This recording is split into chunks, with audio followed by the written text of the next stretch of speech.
Hello, listeners, and welcome to another episode of Gates to Chaos, where I discuss the paranormal, magic, and all things that go bump in the night. I'm your host, the Gatekeeper. Tonight's episode, we're going to be opening up a gate of magic. This is going to be one that covers a little bit of a few subjects that I want to get through really quickly in order to kind of power through the Witchcraft 101 sector, so to speak, so that way I can have my first guest on the show who is a Christian practitioner and one that really focuses on Enochian magic and psychic phenomena and stuff like that. So we're going to talk about terminology in this episode and the elements of wind and fire and tools that might be associated with them that you may use in your path as well. So you decide that you want to practice magic. You may have picked up your first books. You may have done a little bit of research.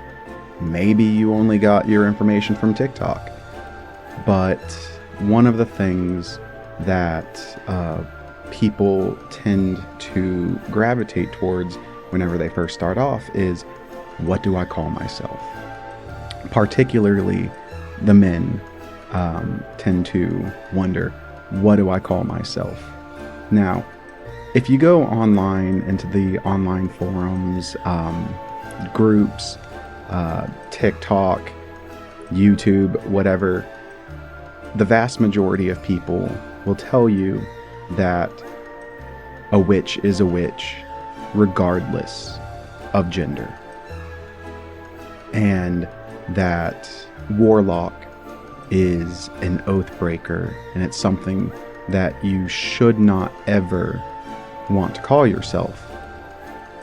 Now, this is where I disagree with people. I personally, I just call myself a practitioner. It's a way to stop arguments with people and everything. But there are so many different terms out there for you to use, whether you're male identifying, female identifying, whatever. For example, witch is just one term.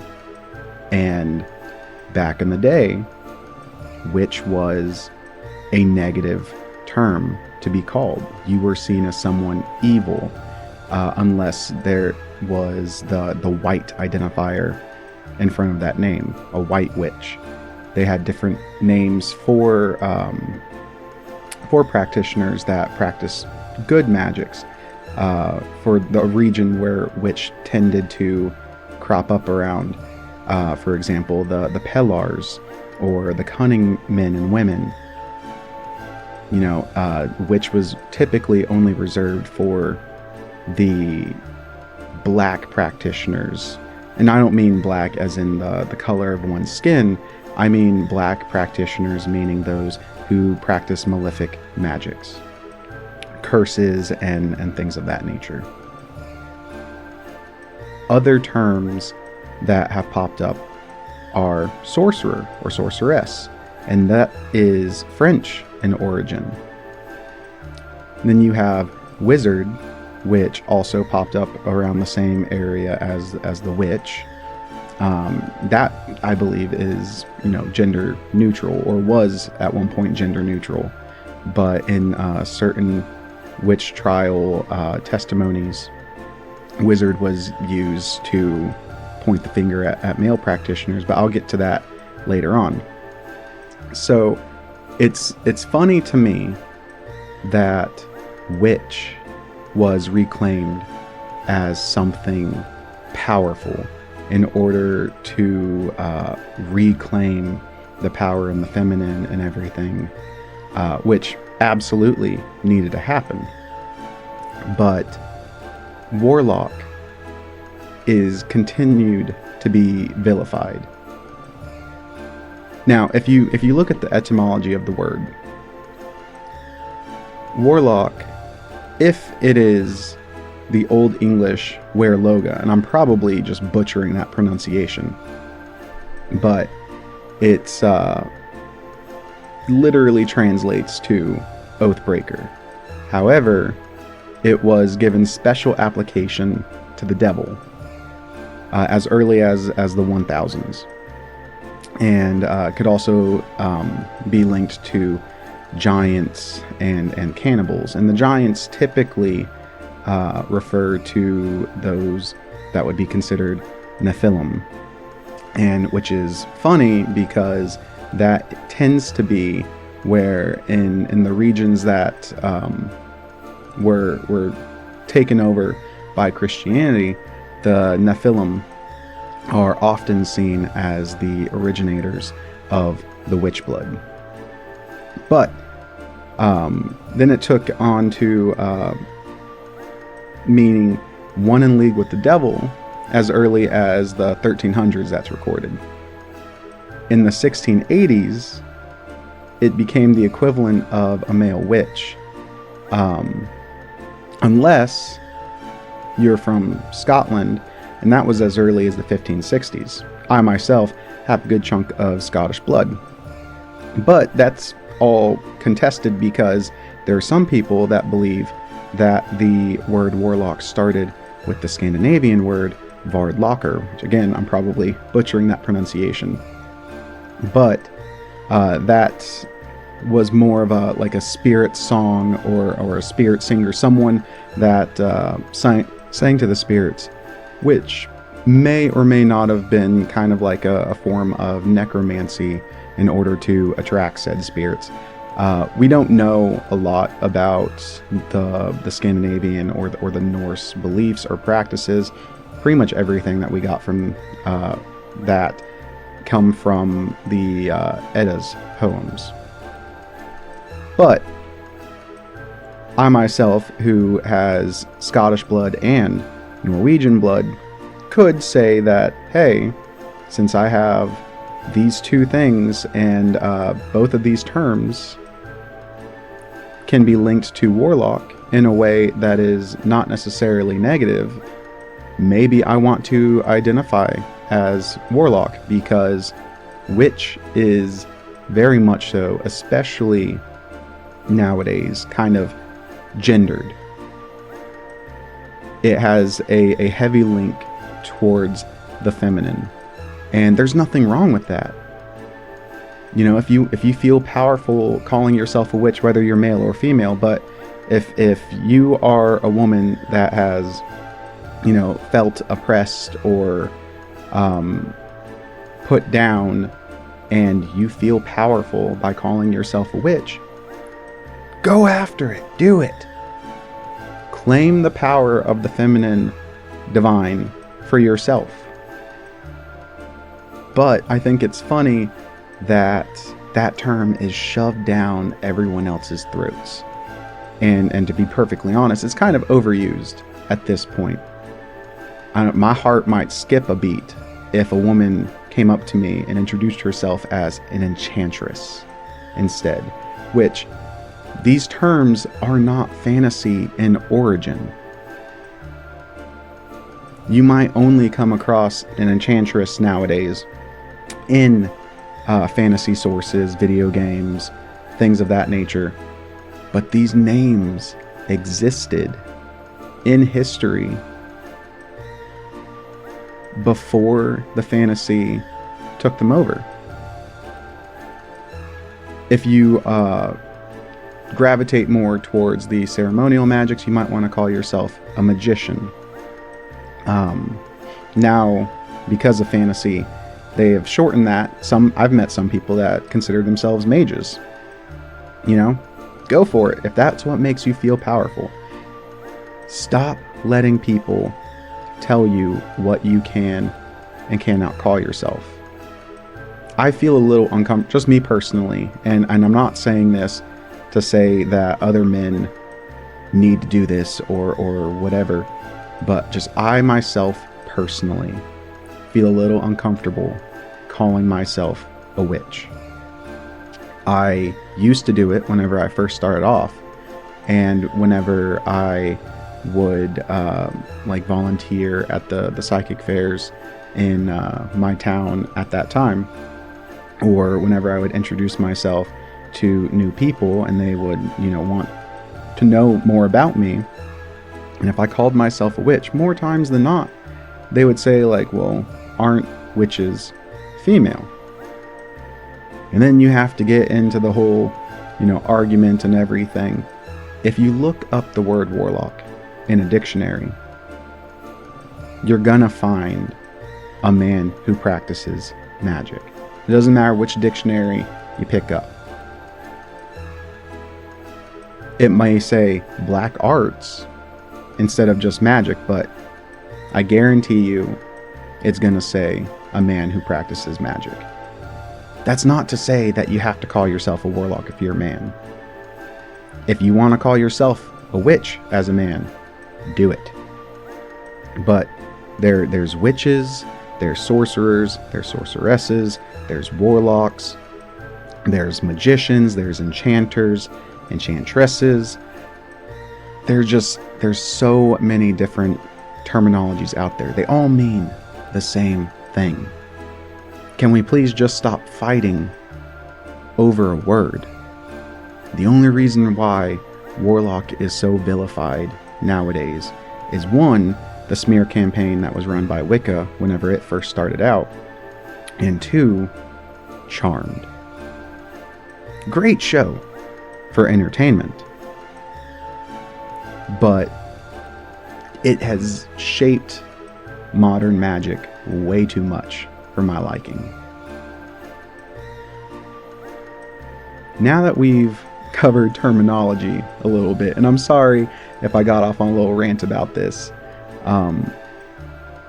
but let's branch off into the first element that typically is called first when casting a circle, and that is air or wind.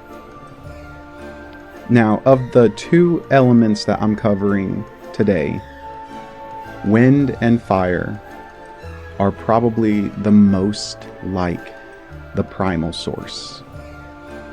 Ether, the thing that makes up the gods, that makes up the Axis Mundi, and is the force that gives everything spirit. Wind is free-flowing. Nothing can stop it for long. It always finds a way. It's constantly moving. Because of that, wind is usually associated with mental magics, things dealing with the mind. The planetary association is Mercury. And I'm going to talk about the directions, but I'm going to give an example of how different traditions have different associations with it. Now, traditionally, wind is associated with the direction east, right? However, if you practice traditional witchcraft, as found in Jim McGarry's books on traditional witchcraft, she associates wind with the direction north. If you have read Keldon's book on traditional witchcraft, he says to associate the element with the direction it is most found in your region. So if the wind typically comes out of the north, then you associate it with the north. If it comes out of the east, then you associate it with the east. There's no right or wrong way, but I do agree with Keldon that the elements can be found in every direction. However, that being said, more often than not, because whenever I first started out, and I followed the books that I had read, I typically used east for wind. All the elements, of course, can be used for cleansing They can be used as blind forces as well, in order to kind of propel a spell or help fuel it or something of that nature. And one thing that I do find funny is, for example, like wind in a ritual, people say never blow out your candles. Well, what if it's the end of the ritual? I'm not going to be relighting the candles, because there are rituals that you do day after day and you use the same candles in order to help build up a spell. What if you breathe in that power of your circle, of your compass, whatever you're using, and you use your breath to blow that spell along as like a tailwind to send it off into the universe? Why would that blow away your magic? That's the belief, is if you blow out your candles, you blow away the magic, you scatter it away. Well, by that logic, if you snuff out your candles, you snuff the magic out.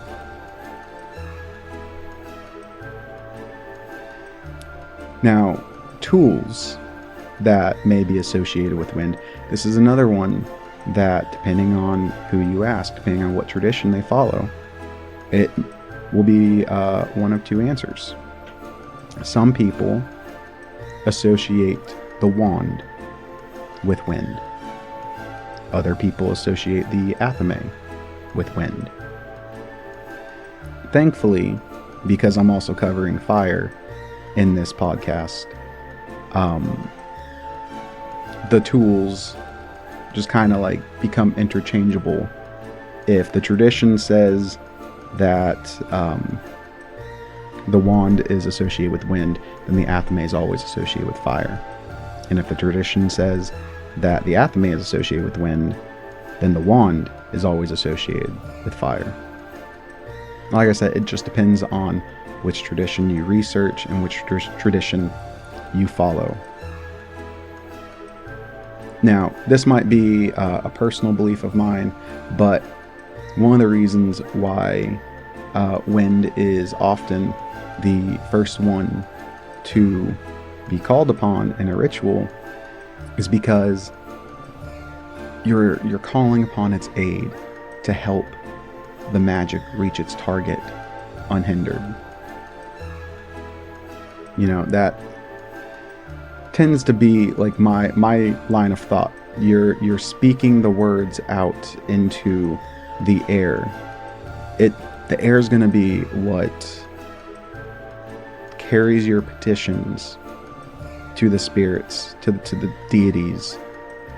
It'll be what your magic flows through to reach the target or to enact the change that you want to see. Now, wind and fire, to me, are the warm elements.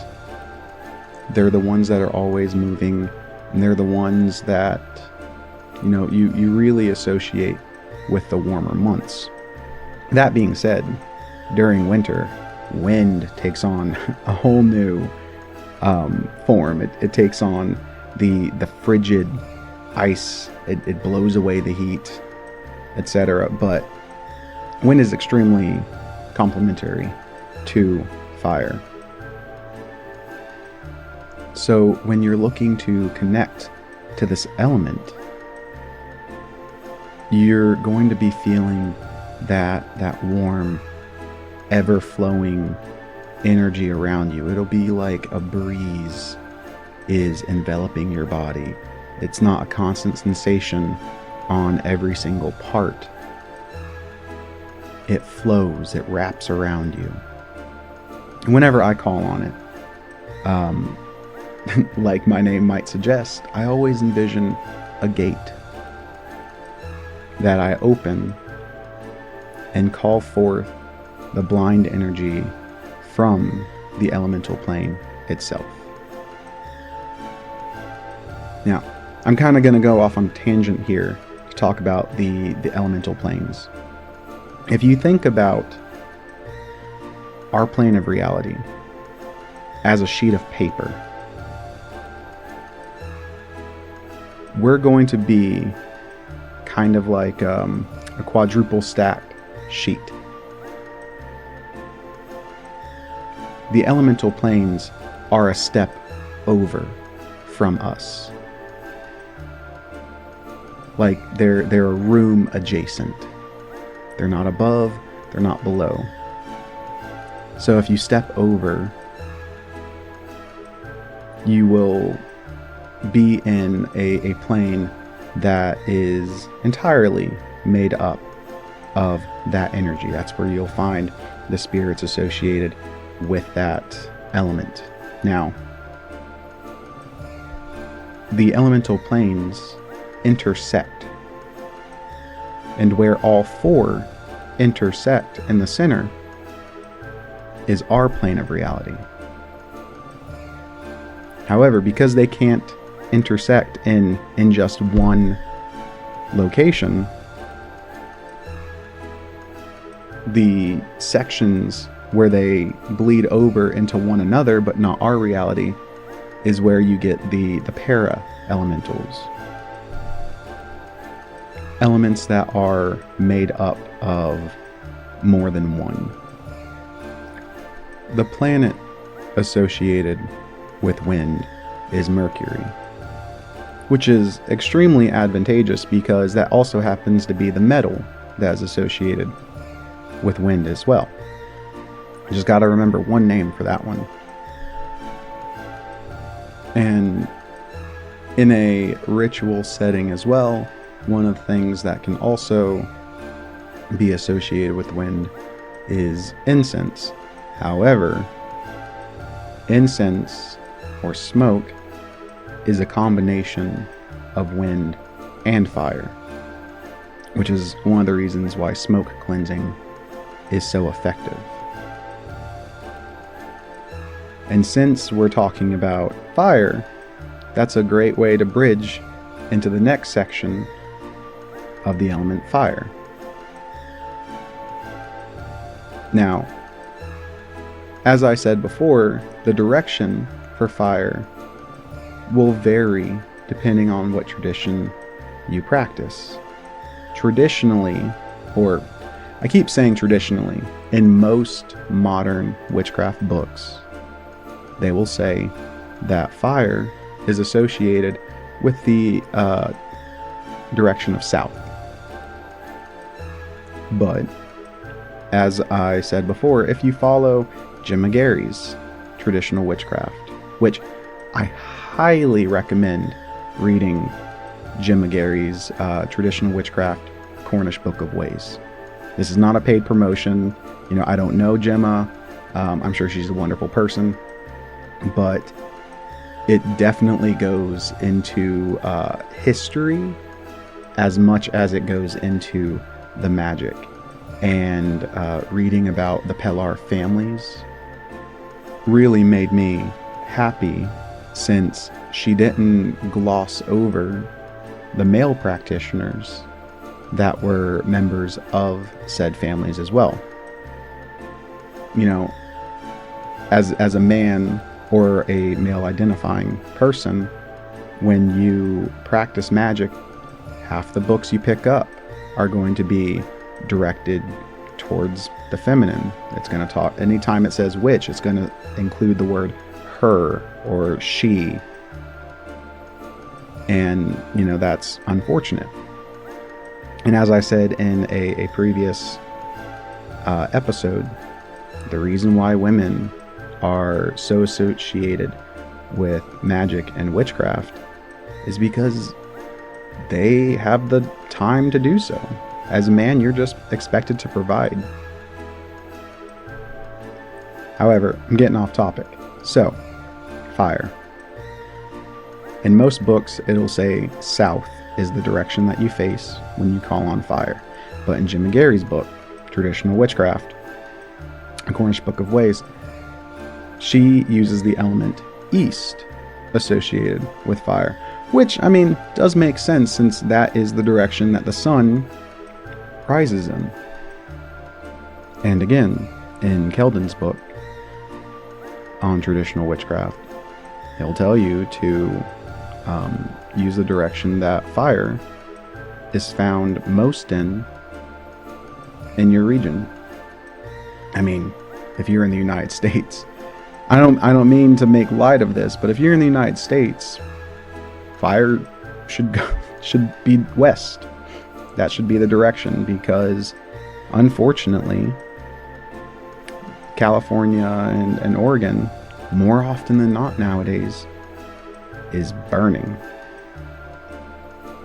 So obviously, that is the direction that most of the elementals are in. Now, fire is associated with power. It's associated with transformation.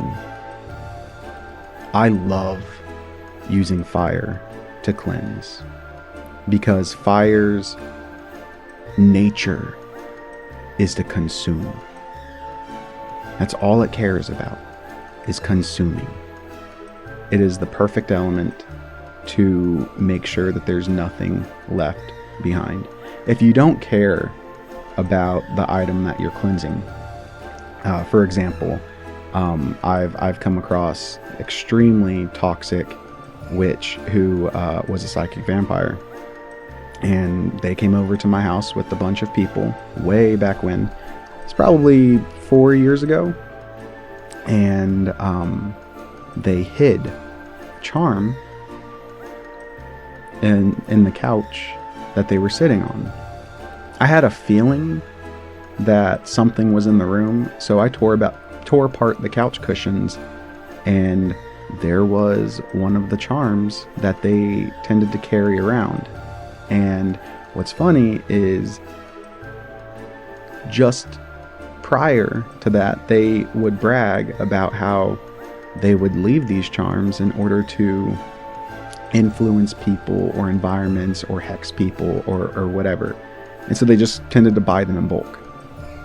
Well, the first thing I did was I took that charm, I took a heat-proof container, filled it with the highest grade alcohol that I had, charged said alcohol with cleansing energies, balanced a fork over it, and placed the charm on top, and I lit that sucker on fire, and I let the fire burn away everything.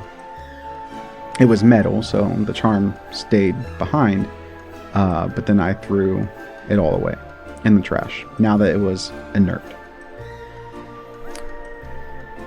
But when you face south, if you're like me, and you call upon fire, it's going to be heat. It's going to radiate heat. You're going to feel it all over your body. It's uniform. It's not like wind, where it's constantly moving, because fire only moves when wind is introduced to the equation.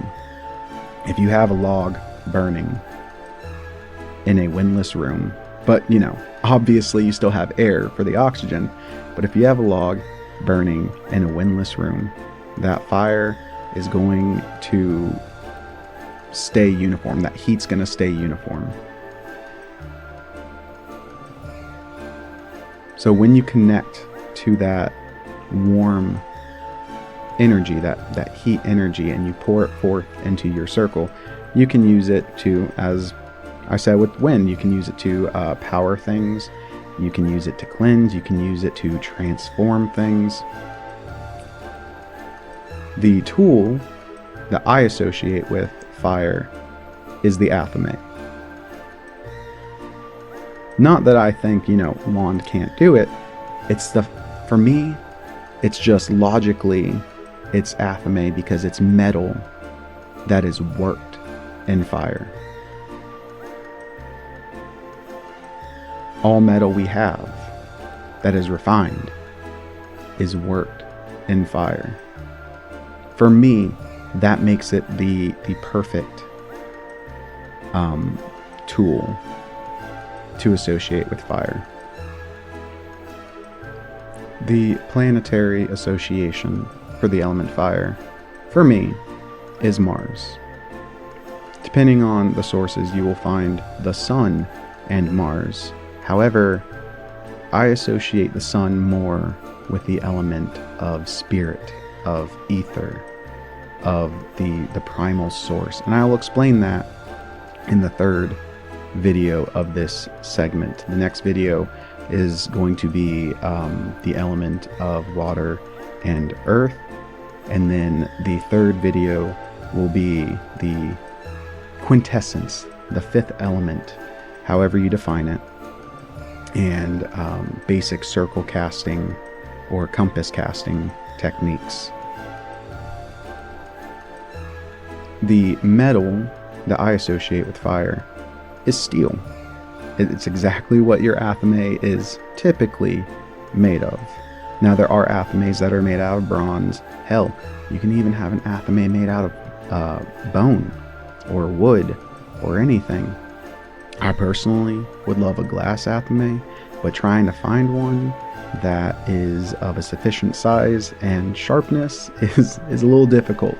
Still looking though. Now, both of these elemental descriptions are very basic. Those are not all of the powers that are associated with wind, just as these are not the only powers associated with fire. When you combine the elements, you can utilize different aspects of them. For example, if you are doing a lust spell, maybe you are linking up with the element of water for its properties with relationships, but you're going to add fire in order to kick that libido up. You can use fire to speed up a spell, not only to empower it, to breathe more energy into it, but also to speed up the rate that it might take effect. But let's get back onto just wind and fire together. Smoke cleansing is the combination of wind and fire. It is one of the most effective ways to cleanse your space, to cleanse your tools. It is used from the classical magicians. It is used from the traditional witches. It is used in damn near every tradition on the planet if they practice some form of magic. It is not inherent in only one. Smudging is something different. It's a form of smoke cleansing, but it's more than that. So I'm not saying that smudging is not only associated with one belief. What I'm saying is smoke cleansing can be found in every culture, in every nationality, and it is not beholden to only one. It does not damage your tools. It does not damage your clothes. It does not damage you, as long as you don't inhale too much of it or a stray ember doesn't ignite on your skin. It is a great way to cleanse things that you wish to keep. It combines the heat and consumptive powers of fire, as well as the ever-flowing, scattering properties of air. You just have to pick a herb that is associated with cleansing or purification or something, charge it, and ignite it. Use a charcoal block. Use a censer. Anything that will generate said smoke. Just make sure that you just don't sprinkle the herbs or anything. Even if you go out, and I'm not saying this is 100% right or whatever, but use what is available to you. Even if you go to Spencer's and you buy sage, charge it. Talk to your plants. Tell them what they're going to do. Talk to your tools. Charge your tools. This is the unseen path. You can't always just grab a handful of herbs and sprinkle it on the charcoal block and expect it to have the same results if you charge your materials and you speak to them and you tell them what they're going to do. Your magic will be a lot more effective than just going out to Spencer's and grabbing that sage bundle and lighting it and walking around, waving it around your house. And since we're talking about the two elements that I love most to cleanse with, let's just clear the air right now and go into a little bit of a rant. I feel like this is the perfect episode to do it.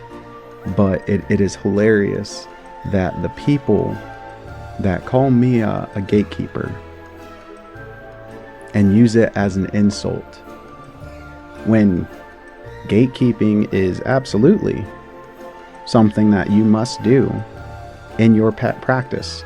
Not saying gatekeeping in order to keep people out of magic. I mean gatekeeping as in when you are opening these damn gates, you need to keep what's on the other side, the things that you don't want in to your space, out. But the people that call me a gatekeeper like it's an insult are the ones that try to gatekeep the most. Telling men that they can't call themselves warlock. Telling people that if you call yourself anything other than a witch, you know, you're role-playing, you're playing fantasy. And it's so funny, too. I forgot to mention this before, but it's so funny that warlock is the only term that is vilified so much. If you are here in the United States, you should vilify the term wizard as well. The famous story of Giles Corey for the Salem witch trials. He was labeled as a dreadful wizard. He wasn't called a witch, he was called a wizard, and it was used in a negative context. So here, in the United States, that is a negative term. That term means someone that went against the Christian God, just like what warlock means. But I don't see y'all, lighting your torches and chasing people with pitchforks for liking the term wizard. One of the worst things nowadays is the inability for the pagan community to gather. We are all different. We all follow different paths. Even people that practice the same tradition are gonna follow slight variations of that path. But trying to gatekeep a name? Come on now. It doesn't matter if you got into Magick by watching the Netflix series of Sabrina. It doesn't matter if a man saw that and was like, yeah, I want to be called a warlock. Witches are always associated with women. If that's what makes you feel powerful, if that's what makes you feel like a magical being, call yourself it. Because it's real funny that these people claim to be unique. They claim to be open-minded when they're anything but.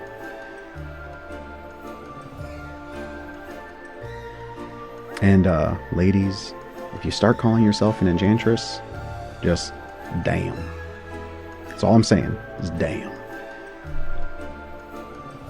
So stop trying to be the most woke individual. Stop going after people that you think are doing something wrong because it doesn't follow your narrative. Try to accept one another. We're living in an age of the solitary practitioner, and it is one of the greatest disservices that we're doing for not just the new pagans that are popping up, but everyone. If we cannot gather in good faith and band together as a community, then, you know, the beliefs that it's all just a bunch of middle-aged housewives living a fantasy because they're bored, or the belief that it's a bunch of nerds that got sick to death of World of Warcraft and decided to roleplay. All of those stereotypes are going to continue. It doesn't matter that we all follow a different path. The fact of the matter is, most pagans that I've met do practice some form of magic. And they all wish they had some community that they could gather with and talk shop. Be friendly. Have friends.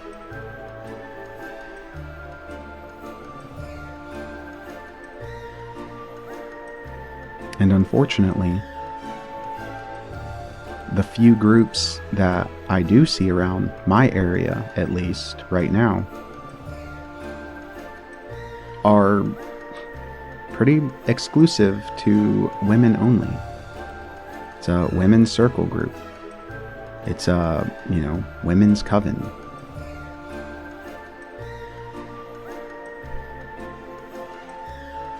I will say though, if you are in West Texas, the mid-Odessa region,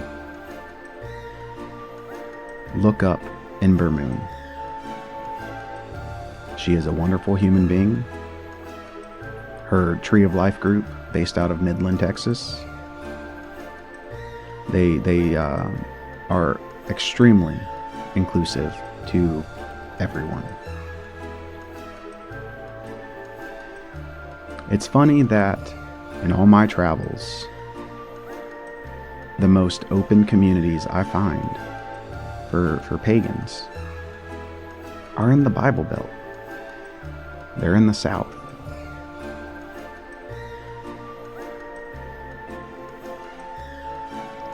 But for those West Texas residents, if you happen to be there for the oil field or whatever, look up Tree of Life. You can find her on Facebook. And the woman who runs it is Ember Moon. But I think that is where I'm going to leave you today. If you have any questions for the Gatekeeper, you can contact me at gates.2.chaos@gmail.com. That's gates.to.chaos@gmail.com. You can find the email in the description of the video. I will feature listener questions in my podcast, and if you have any paranormal experiences you wish to share with me, I would love to feature those as well. And as always, before the clock strikes 3, check to make sure your doors are locked. Ignore the scratching on the walls, the sound of footsteps down your halls, and always, in dire emergencies, utilize your blanket of safety. Stay safe, stay sane, and stay magical. Thanks for listening.